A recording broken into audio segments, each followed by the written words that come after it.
What's up guys, I'm Mike again. Welcome back to my channel. It's great to see all your lovely faces again. Today we're doing something a bit different. We're reviewing an electric bike.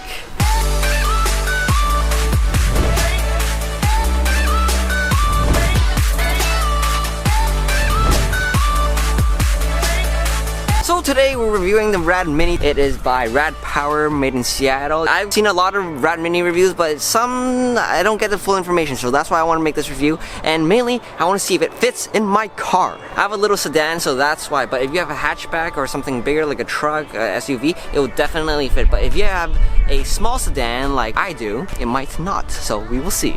Okay, here it is, the RadMini. So there's two clips that you have to undo, and then you lift.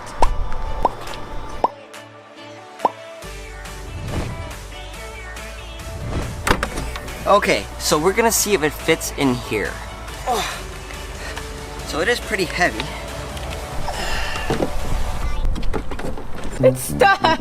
So I think we have our answer. It won't fit a small car like this. It's like 100% stuck. It's not stuck. So this part's too big, and as you can see here, it is too big here. The gear protector is kinda in the way, and the pedal is in the way as well. And it's so flat already. So even if we get this part in, we cannot get the handlebar in. Otherwise, if this was an SUV, it can go in vertically instead of sideways, and it would definitely fit. So problem one, what is it called? Identified? So there you go guys, this isn't shown on the internet, this is the first time. Don't worry about it. Okay, now we're gonna see if this thing can actually go uphill without you sweating. To get this out is another problem. It's really heavy. Well, look at those muscles. To reassemble it, you just attach this, push it in, lift this part, tighten it. Okay, so first of all, you need a helmet. So it's kind of sunny, so you do need visors. Anyway, just kidding. Over here, you have the throttle. This is what makes the bike move. Whoa, whoa, whoa, whoa. Okay, that's dangerous. And finally, for the moment you've been waiting, we're gonna take this for a test spin. Vroom.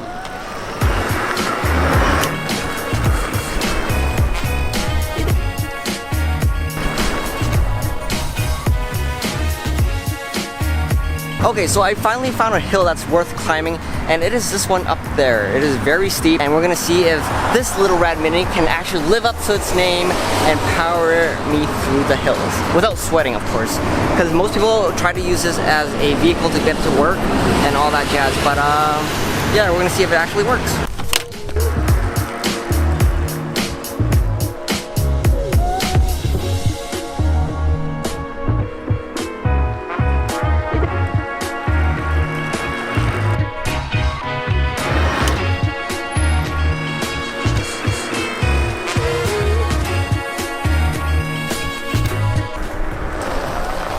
So that's it guys. Going uphill was very nice. I was on pedal assist 5. I was going around 24 to 30 kilometers an hour. The wheels are fat tires and they're huge. There's no problem there and everything looks fine and good. The suspension is very good going uphill. Even if I went on the gutters, it was still okay. I didn't feel anything at all. And I didn't even break a sweat. It was fun and it went up really fast. Like if I went up with my normal folding bike, it would have taken me 4 or 5 times the time and I'd be cramping up in my hips. So this is pretty sweet. Yeah.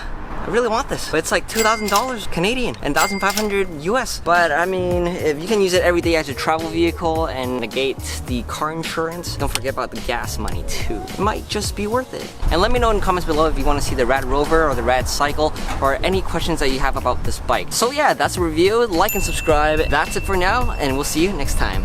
Bye.